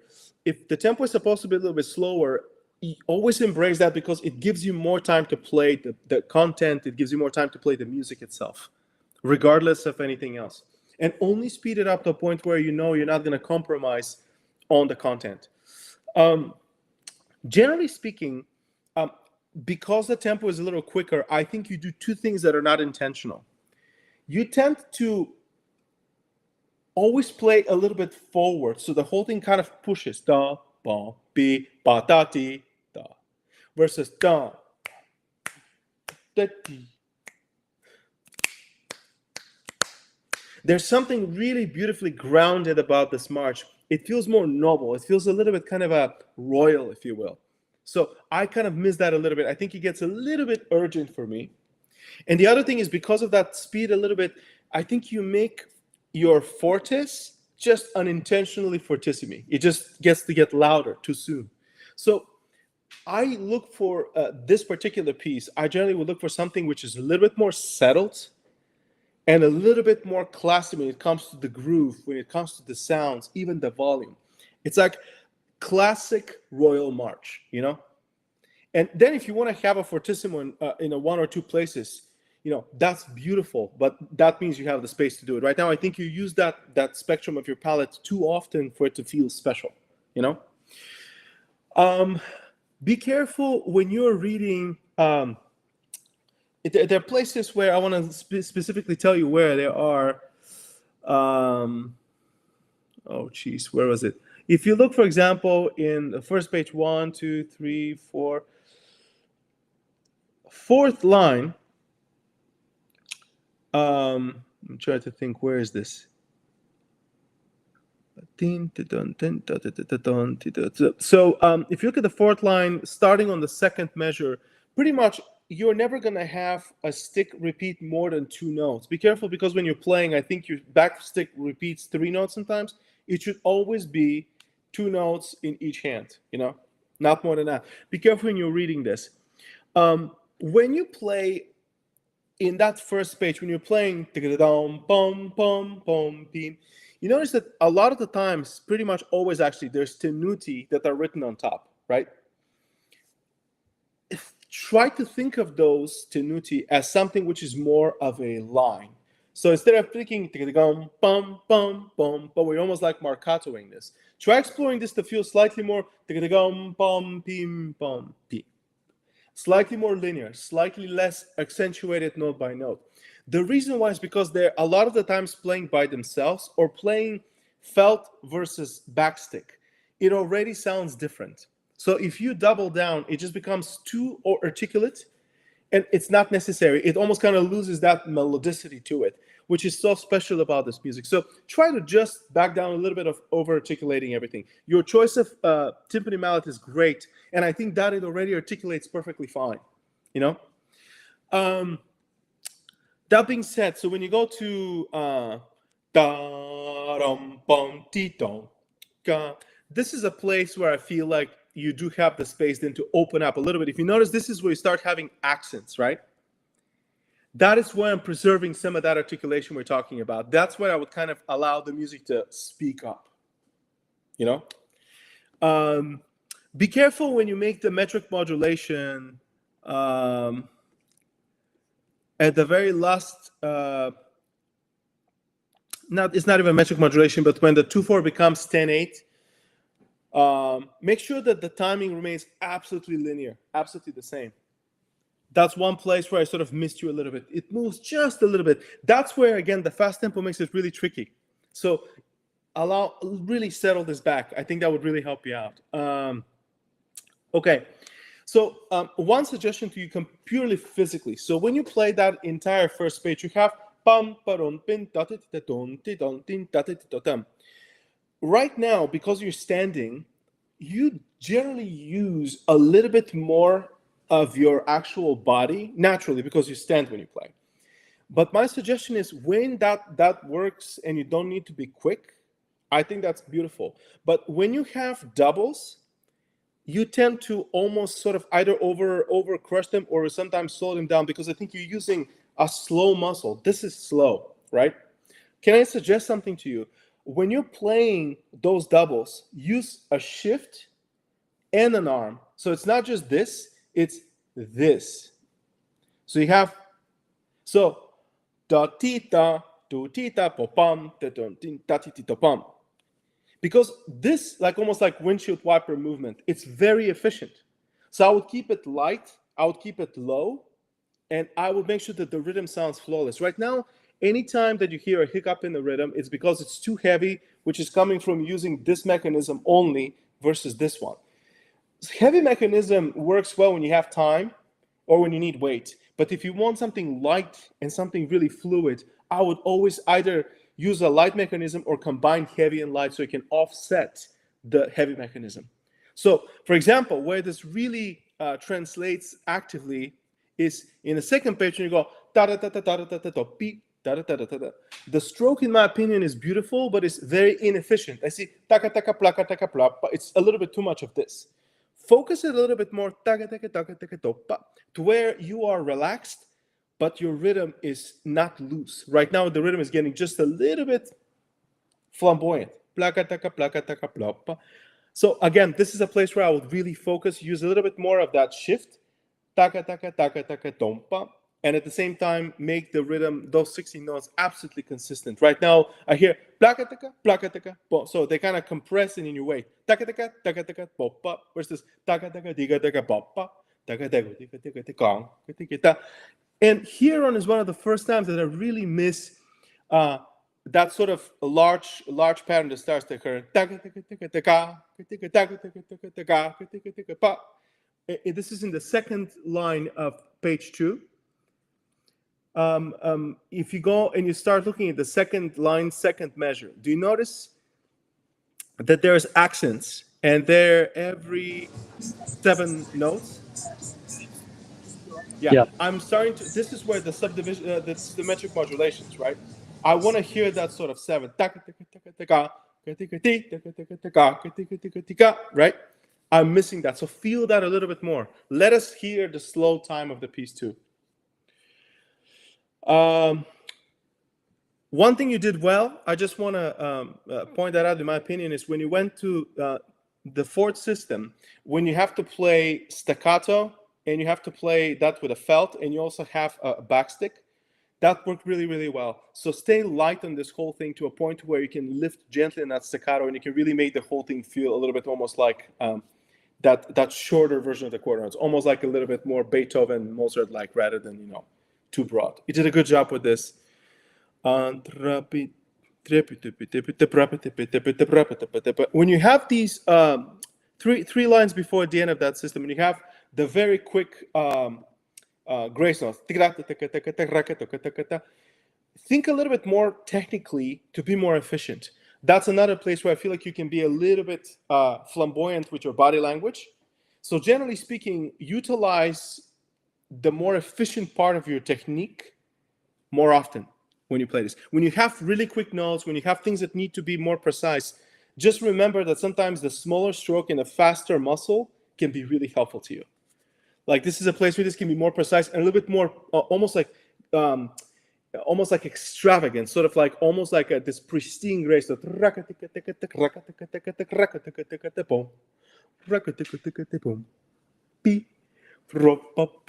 Right? And then changing character into the next section. Where I think there's a beautiful point, and you notice there's one fortissimo coming up. It's at the very end of the second page, which is you're going back to the recap, right? That's where I would save it for. So right now, you use that sound really early on. And it was really exciting, but I feel like then because of that, it was hard for me to feel the peak of this piece. So that's where I would save it. I would save it for the end of this last measure of the second page and the beginning of the third page, and just have a go, enjoy yourself. Other than that, I think it sounds great. One other suggestion is the very end. If you can find a way to make the mutes maybe happen to where you can do it with the stick, so or to do it in a way which is like absolutely subtle. So it's like right now it's a big event. So I know why, and I've played this piece too, and it's funny because we fight the same battles together. But see if you can, I always tell to my students the same thing too. no one really has, said that there's one way to do this. And I think that it's always so wonderful to find, players just coming up with brilliant ideas of how you can make this effortless to a point where it just literally, like, almost don't know how it happened, but it did. I think if you find a slightly more slightly less obvious way to do this, and one does not sort of need you to really reach out, I think your timing would stay a little bit more consistent. Right now, everything sort of shifts a little bit. And it's strange because it's at the very end, right? So I would almost kind of want everything to just stay the same and get smaller and simpler and simpler. So that's why I make that suggestion. I was talking to somebody earlier here saying, all this sort of housekeeping, all these sort of logistical things, sometimes you want to make sure people really see them, and sometimes you don't want them to know at all. I think this one is a place where you don't want anybody to know. They're just going to be like, wait, what? What happened? Why is drum sounding like this? Wait, it just feel like almost the resonance just sort of disappeared, but you keep playing. I would find a more efficient way. The very end, the suggestion for you that I approached, and there's many ways to stop this, but right now, if you notice, there's accelerando at the very last measure, right? So the whole thing kind of almost, the piece kind of does this like a ping pong ball. So try to explore to actually play like a bounce stroke that you just almost like a snare drum. Let disappear. So you go pop, pop, pop, pop, pop, pop, pop, pop, pop, pop, pop, pop, pop, pop. So that it feels more natural. Right now, the piece wants to deactivate. And if you start rolling, you activate it so much because it's impossible to roll that softly to niente. But if you let the stick just bounce and literally just die away, almost like a snare drum buzz roll, and continue those 16 notes. So almost the ideal, in my opinion, one way to play this is that the ideal is that you continue the speed of the 16 notes with a buzz stroke that then speeds up and dissipates. So da da ti da ti da ti da da da da da da da. And you just stay there. Done. So one idea if you want to explore it. But that's it. Yeah, amazing. I really like the. Oh, sorry. That's fine. I was gonna say that I really like the example that you give before about the cell phone. Yeah. And I really think that at the end it's almost something like that, like to make it look simple. It is hard, but no one needs to know that it is. Right. And that's partially our job. Our job is partially to look, if you think about, for example, concerto playing or something like this, the goal is for people to go, oh my gosh, that was so fun, so great. Not to be like, oh, that was so difficult. The whole point of music is to feel effortless, and so that people can focus on the music itself, not on the difficulty of making it, Yeah. But you're a wonderful player, clearly, and you love timpani, which we share. And so I hope that some of these ideas come in handy to you. And I would generally say, it's just a question of concept also with these pieces. I would definitely suggest try playing it, like really hold it back and almost think of this piece as like it's so royal that it can never be too fast. It's so royal that it can never be too loud. It's so royal that it can never get too harsh. But then the small details, they become the most beautiful part of it. It's like the spices of the piece, And then when you have that fortissimo, you go, So much. Yeah, thanks, Svet. It's really fun to listen to you because I was having like a different perspective about this piece, and only the word like royal changed everything. Because I was feeling like a parade more than a royal thing. Yeah. So it's gonna be easier to play slowly, and it's gonna make it better. Well, just different, and Really? it's very important that every player who plays also sounds like themselves. So, for example, if you feel like there's a flair in this piece that you want to keep, you of course should do that. It's just the way I look at all music is I try to understand what the composer wants, and when the composer starts and says to us that it starts in mezzo forte and it only goes to forte for a microsecond and comes back down, I'm saying, okay, this is not made to be too loud, So I'm trying to just kind of, as much as I can, read between the lines, literally, what the composers want. But it should be you always at the end of the day. So if you hear that flair, find a way to keep that flair part of the performance. There's nothing wrong. It's not like I'm right and you're wrong at all. That's the beautiful thing about music, is that different players will always come up with different ways to play the same piece. And that makes it so much fun to hear different versions. Yeah, amazing. Thanks, Svet. I'm trying to choose between all of the 8 pieces to make some auditions. So I really think I'm gonna go with this one. I think it's a great audition piece. I agree with you that there is repertoire that works better for auditions, and this piece is definitely one of those in that arsenal. Just two things to warn you about. When you go to audition with piece like this, you may go to schools that tell you that you cannot play it because of the timpani heads. So be careful. So sometimes people use timpani mouths. I don't have anything next to me, but timpani mouths that are very sharp at the very end. And other times people use timpani mouths which are rounded out. I would prepare a second piece because some schools may say, no, please do not use this. We just change the heads for the auditions. Or if you play with a stick which is too sharp, it may damage the head, and then you feel bad afterwards because the person after you has to play on it. So just prepare and think about this, and maybe also even ask schools ahead of time, is it okay to bring a piece like this, or should I bring something else? Again, it's not, how to say it. I see both sides in this, and it's tricky, but it's fair. For example, in Frost, it will be a good piece or not? I mean, we do let people play, and when people say they want to bring a piece like this, what we do is we bring a second set of drums that's basically balanced action that we can just allow people to play. But if you want to play on our Dresden set of drums, we would generally ask people to not do this, only for the sake of everyone being able to play on the same quality of head. That's all. Okay, thanks. You're most welcome. Thanks, Great thanks a lot. Pats, and wonderful to hear you play and to have a chance to connect here.